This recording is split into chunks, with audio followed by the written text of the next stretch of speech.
աշակերտներ, այսօր մենք էլեկտրոնային գործիքների կիրառման կփորձենք ներկայացնել Բաղրատունյաձևի բարքաներին, որոնց մասին մենք արդեն խոսել ենք նախորդին, սահիկաշարեր կներկայացնենք խմբային աշխատանքի միջոցով և իհարկե կգաք և կփորձենք ձեր աշխատանքը ներկայացնել։ Կխոսենք Աշոտ առաջինի, Սմբատ առաջինի և Աշոտ երկաթի մասին։ Լավ, աշխատանքին կտրվի 15 րոպե ժամանակ։ Աշխատեք PowerPoint ծրագրով։ Կարողանա՞ք։ Դուք կներկայացնեք Աշոտ առաջին արքային, Սմբատ առաջին արքային և Աշոտ երկաթին։ Թե սկսում եք աշխատանք։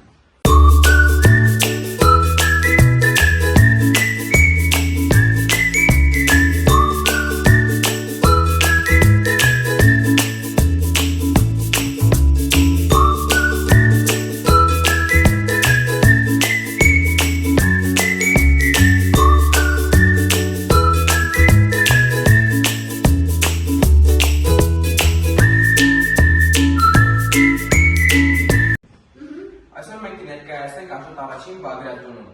885-ից 890 թվականներ Աշոտ առաջին Բաղրատունին ծնվել է 820 թվականին 855 թվականին հոր գերեվարումից հետո նա ճանաչվում է հայոց իշխան 862 թվականին խալիֆայություն նրան ճանաչում է որպես հայոց վրաց և աղվանից իշխան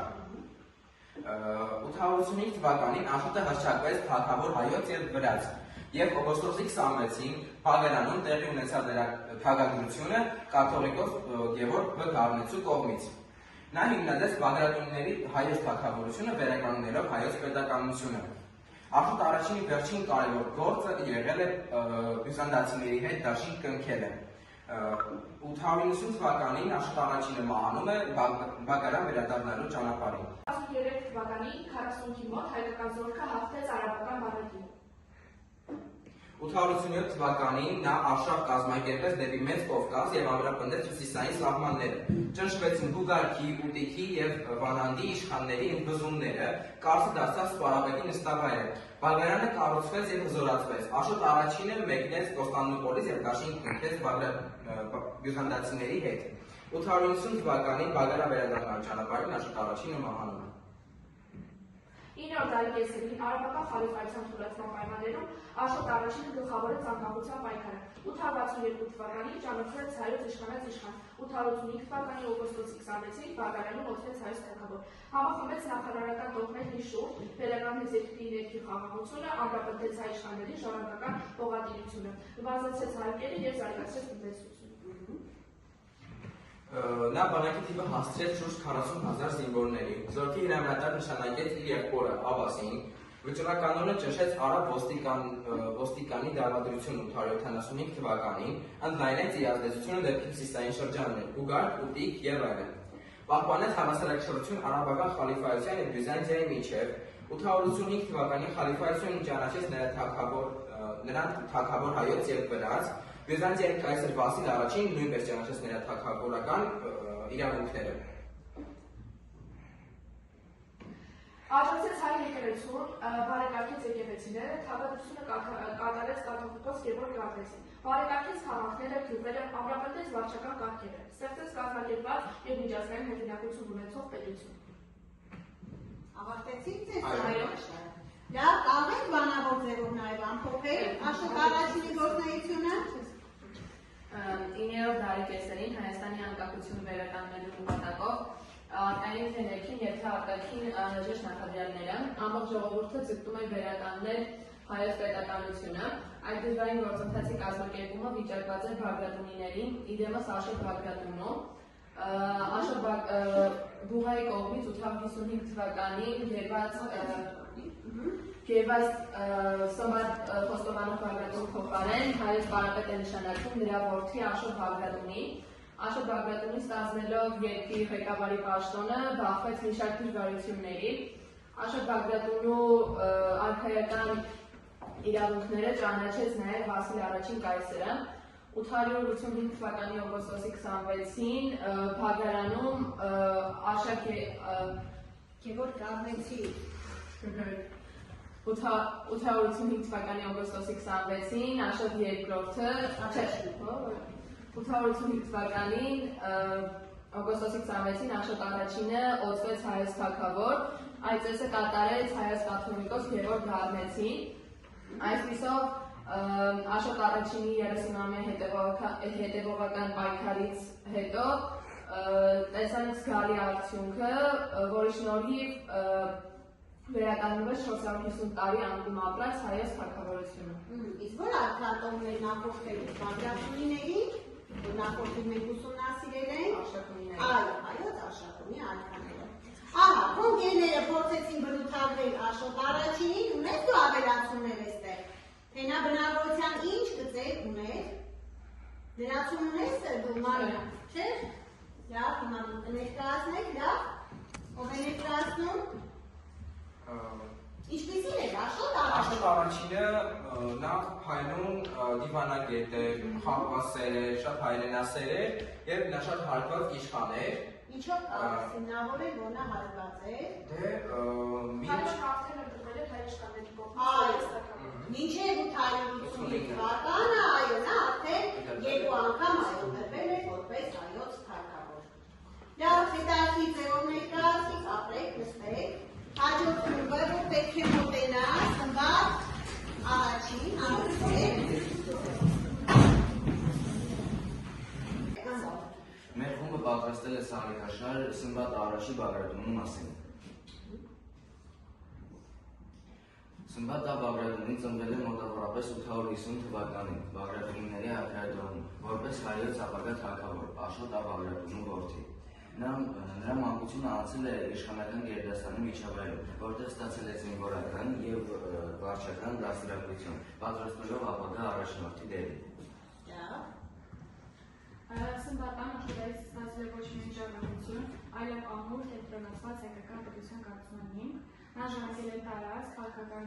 կուրս, միջազգային բարձր կարգավիճակ եւ նրա առջեւ կար խնդիր արտաքին եւ ներքին խնդիրները լուծելու համար իր կառավարման ընթացքում։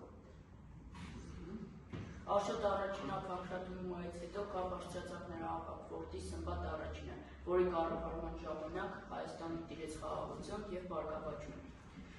892 թվականին Խալիֆ Մehmud-ը ճանաչեց Սմբատ I-ի թագավորական իշխանությունը եւ թագավորական նշաններ ուղարկեց։ Դրանից հետո Սմբատը հարաբերություններ հաստատեց Բյուզանդիայի հետ ուղարկելով դեսպաններ, հարմարության պատճառով տեղափոխվեցին Դողս, որտեղ ճակատամարտ տեղի ունեցավ, որը ավարտվեց հայերի հաղթանակով։ Դողսի ճակատամարտում այո, հայերը փայլուն հաղթանակել։ Հետո 900 թվականին Ամիր Յուսուֆը ճանաչեց Գագիկ Արցունուն որպես հայոց թագավոր, սակայն Արցունին կառավարեց միայն տարածաշրջանում։ Դրանից հետո 914 թվականին Յուսուֆը փոխադրեց Սմբատ I-ին, կախելով նրա դիակը Թյունի տարածքների վրա։ Սմբատը ճանաչվեց հայ առաքելական եկեղեցու կողմից որպես սուրբ եւ ստացավ նահատակ անվանը։ Իսկ պատճառը ո՞րն է, որ Գագիկ Արցունին դավաճանեց Յուսուֆին համագործակցեց, ինչ խնդիրներ առաջացել։ Գագիկ Արցունի ժամանակի խնդիր ունեցել Սյունյաց իշխանի հետ Նախճավան քաղաքի համար։ Այդ խնդիրը Սմբատը լուծեց Սյունյաց իշխանի կողմից, դրա համար հարաբերություններ սրվեցին։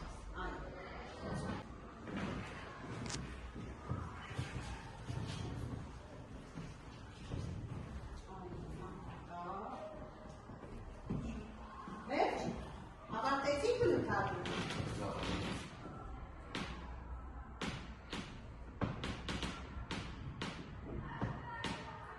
Ժառանգով։ Լավ, տեսնենք, բնութագրեք, տեսնենք, ասա Լաուրա ջան։ Սմբատ I-ը լավ ստրատեգիա է, նա կարողացավ քրոջ փոխում է բյուզանդացիների եւ արաբական հետ դաշնակցել։ Նայ Դողսի ճակատամարտում հաղթեց։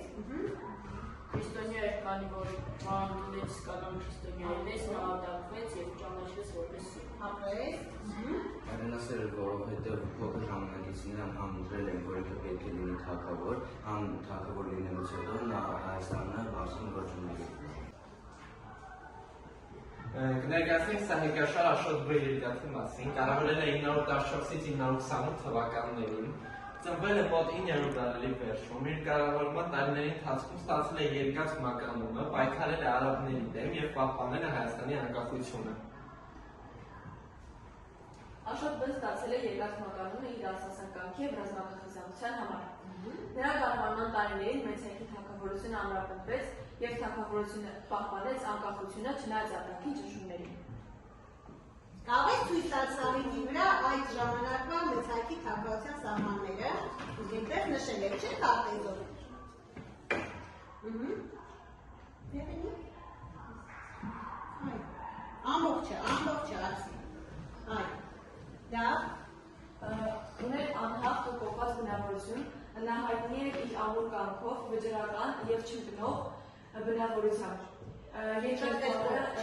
Չընկնող բնավորությամբ երկաթ բառը խորհրդանշում է նրա կոշտությունը և ուժը։ Պայքար արաբական ամիրանների դեմ 10-րդ դարում Հայաստանը գտնվում էր ծանր քաղաքական իրավիճակում։ Աշոտ-Բ-ն պայքարում էր արաբ ամիրանների դեմ և կարողացավ պահպանել հայկական պետականությունը։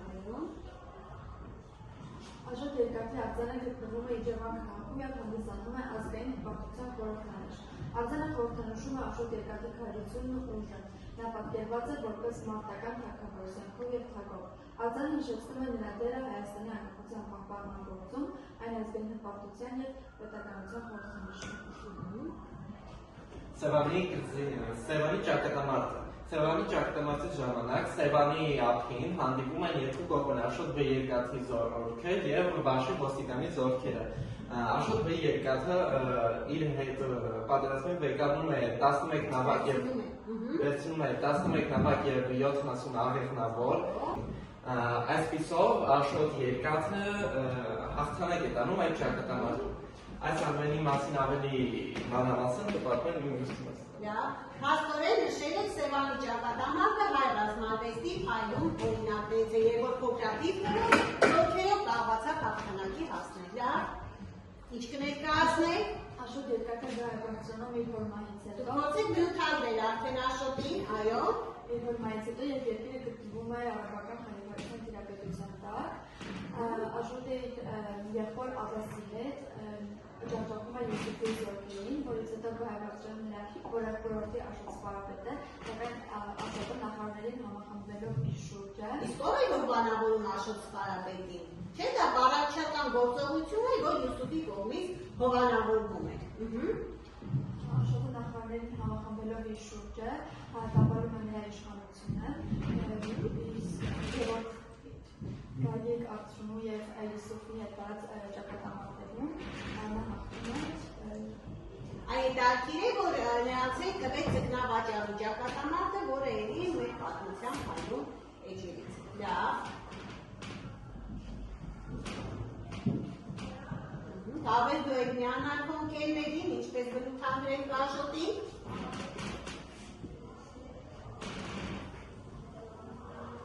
Նաև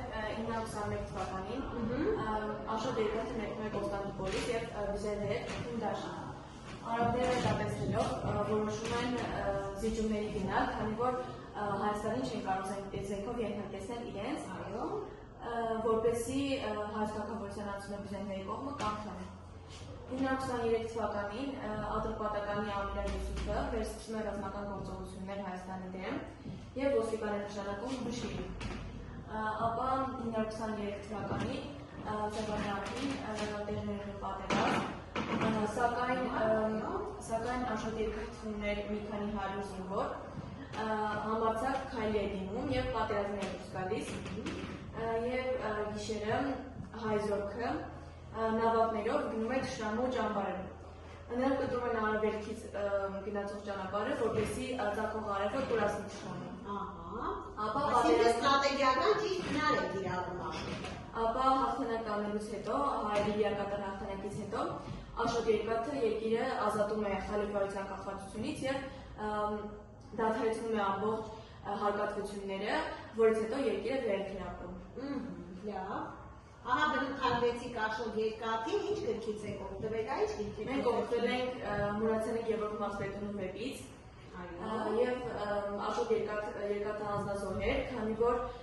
միշտ իր զորքի առջևից էր գնում,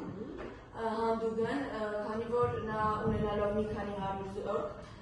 դուրս է գալիս պատերազմի բշրի մեծածավալ զորքի դեմ։ Վճռական էր, համարձակ եւ հեռատես էր։ Այո,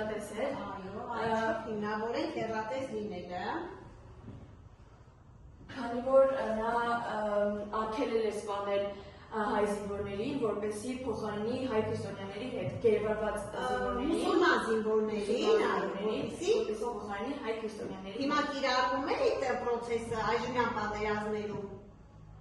Եթե երկու երկիր պատերազմ են իրար դեմ գերինկած զինվորներին ինչ են անում։ Անում են որպեսզի փոխանակեն, այո, ոչ թե հրամայում են սպանել, ահա Աշոտը այն ժամանակ դեռ սա կիրառվում էր։ Լավ, ունեք ապելացիաներ, իսկ ինչով է լավ դիվանագետ, ինչ պայմանագիր կնքեց։ Ահա, ինչ պայմանագիր, տնտեսական պայմանագիր, եւ բացի այդ, որ նա ճանաչվեց հայոց շահաշահ, սա ևս վկայում է նրա լավ դիվանագետ լինելու մասին։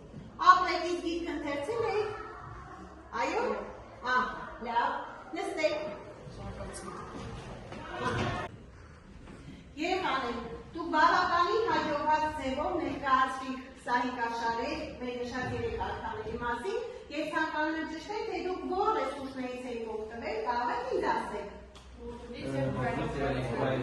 Հայաստանի պատմության մոդուլի, չէ՞, մոդուլից եւ Վրանորգրաֆ արքայից բավականին հաջող է ստացվել։ Հիմա նույն ձևով ես ուզում եմ այդ արքայից օգտվելով ներկայացնել ձեր արքայի ժամանակաշրջանի այն արքայի, որի մասին խոսեցի, քարտեզը եւ ձեր ընտրության մի պատմական դենք, որը այդ ժամանակ գործել է եւ որևէ ազդեցություն է ունեցել արքայի գործունեության վրա։ Լսեք առաջին խմբից, հայտնի է։ Համեցի։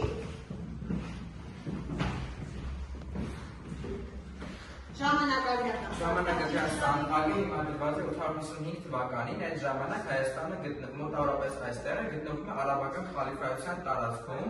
սա ամբողջությամբ արաբական խալիֆայության տարածքն է։ Մեզ հարկավոր է 885 թվականը։ Ահա Հայաստանի տարածքը։ Հիմա մի փոքր պատմենք օրինակ Զաքարիա Ա-Զագեցի մասին։ Ուրեմն Զաքարիա Ա-Զագեցին հայոց կաթոլիկոսը, ով աթոռակալել է 855-ից 876 թվականները, նա աթոռակալել է քաղաքական ծանր կաթության պայմաններում, երբ երկիրը գտնվում է արաբական տիրապետության ներքո։ Զաքարիա կաթոլիկոսը պաշտպանել է հայոց եկեղեցու դավանական սկզբունքները բյուզանդական եկեղեցու նկրտումներից, նրա օրոք Կոստանդնուպոլսի փոստպատրիարքը բազմիցս փորձել է միացնել հայոց եկեղեցին բյուզանդիականի պարտադրելով ընդունել քաղաքեդոնականությունը։ Մենք հիշում ենք, որ 451 թվականին քաղաքեդոնականությունը, այո, դարձավ արևմտյան եկեղեցու ուղղությունը։ 862 թվականին Շիրակաբանում Զաքարիա Ա-Զագեցու եւ Աշոտ Բագրատոնի իշխանի նախագահությամբ տեղի ունեցած ժողովը մերժվել է այդ առաջարկը։ Ահա մի փոքրիկ նկար նրանից։ Սա Զաքարիա Ա-Զագեցին է։ Սա փոստ-պատրիարքի նամակն է նրա։ Որով մերժում է ինչը քաղաքեդոնականությունից միաբնակ է, քաղաքեդոնականությունը դավանում է Քրիստոսի երկու բնույթ ունենալու գաղափարը։ Իսկ այս նկարը Շիրակաբանի Սուրբ Ամենափրկիչ եկեղեցին է։ Այո։ Լավ տեսանյութ ունենք, բայց քան որ մեր ժամանակը սուղ է, թողնենք, շատյար ներկայացվի, նստի։ Հաջորդ խումբը տեսնենք, ահա, պետք է ներկայացնենք։ Մենք կանոնը ներկայացել ենք սմբատին, հիմա կներկայացնենք Հիսուսին, 850 թվականին։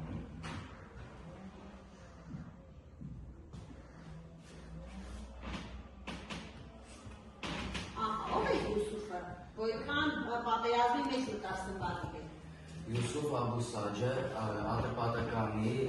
Սաջյան ամիրության առաջնորդ 885 թվականին եղել է Մեքքայի կառավարիչը։ ապա 901 թվականին դարձել է Սաջան Ամիրավետյան առաջնորդ, հաջորդելով իր եղբայր Ավշինին։ Կառավարման առաջին տարիներից պատերազմել է հայոց թագավոր Սմբատ առաջինի դեմ, նպատակ ունենալով Հայաստանը դարձնել իրեն հարկատու և պատակ պետություն։ Լավ, մեկ հայ կառավարիչն է եղել, գուցե նկարների մեջ ունեք մեկ հայ նկար, փորձեք տեսնել։ Ահա, սա ժամանակակից, այո, մեկ հան է։ Տեսնեք ինչ ինֆորմացիա ունենք մեկ հայ մասին։ Քաղաքը մեր օրերում, որի կառավարիչներից եղել է Յուսուֆը։ 885 թվականին Յուսուֆը եղել է մեկ հայ կառավարիչը, ապա 901 թվականին դարձել է Սաջան, դա քաղաքացիական։ Լավ, իսկ այժմ որ պետության կազմում է մեկ հան։ Այդտեղ ունես։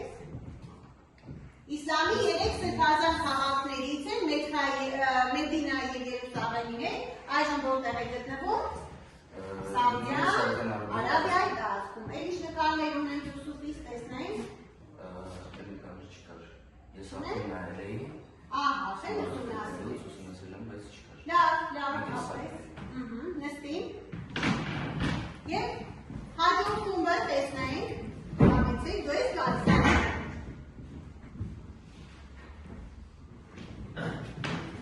Ներկայացնում ենք Հովհաննես դերասանագործին։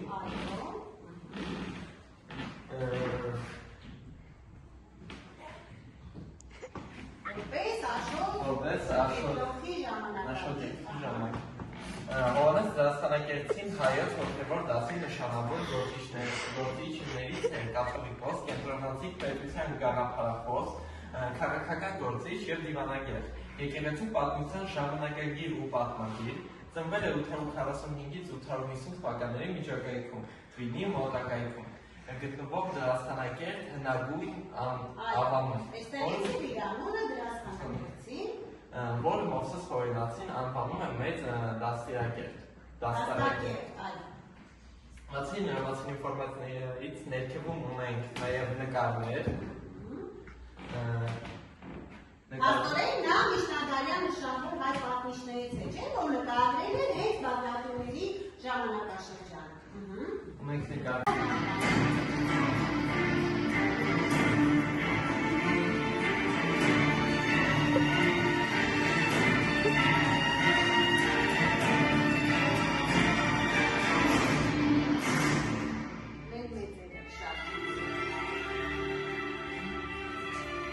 Բոլոր այն ժամանակներում, երբ հայ ժողովուրդը կորցրել է իր պետականությունը, պետության դերը ստանձնելու կատարել է հայ եկեղեցին։ Որոշ պատմաբաններ այն համոզմանն են, որ պատմական այս կամ այն շրջափուլում հայոց եկեղեցու համար նպաստավոր է եղել իր ձեռքը վերցնել պետական գործերի լեգը, քանի որ իրեն էին վերապահում բազմաթիվ իրավունքներ ու արտոնություններ։ Հովհաննես դերասանագործի կաթոլիկոսը հայ եկեղեցու այն նահատակներից է, որ մի կողմից փորձում էր ամրապնդել եկեղեցու դերը, մյուս կողմից անել ամեն հնարավորը վերականգնված պետականությունը ամրացնելու համար։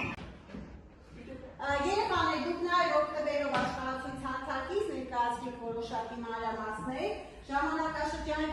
վերաբերյալ, բայց որպես հետադարձ կա, որպես մեր աշխատանքի ամփոփում, փորձենք երկիր հաց ստեղծել արհեստական բանականության միջոցով փոքրիկ հացաթերթիկ, լավ, կխոսեմ Համլետին գալ, մենք այնտեղ ունենք, չէ, արհեստական բանականության նշանը,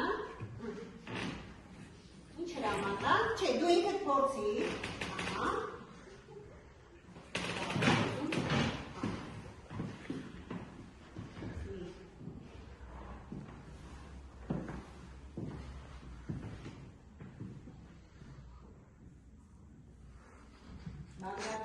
Ով էր Բագրատունյաց թագավորության առաջին արկան, Ա. Սմբատ առաջին, Բ. Աբբաս Բագրատունի, Գ. Աշոտ առաջին, Դ. Աշոտ Բ. երկրորդ։ Ձեռքերով, հա երեխաներ։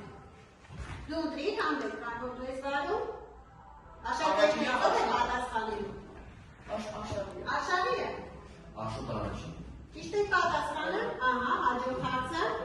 Բագրատունիների առաջին թագավոր, Աշոտ առաջին օրոք, ով էր որ քաղաքներ հրճակվել, մայրաքաղաք։ Ահա։ Հայկը։ Մագար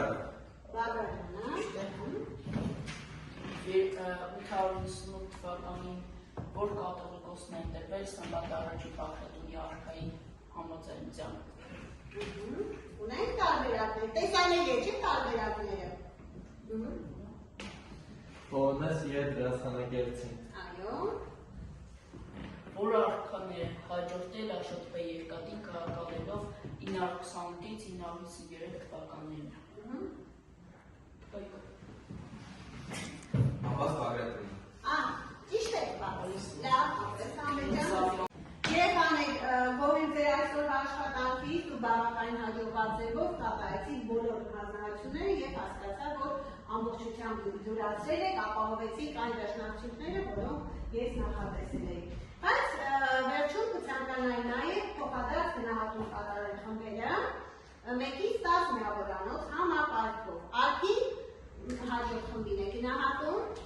Իրենց խումբը մեծավոր աշխատանք է կատարել եւ ես շատ դերակցություններ եմ ասած սնալի մասին։ Իրենց խումբը երևի գնահատեմ շատ բարձր։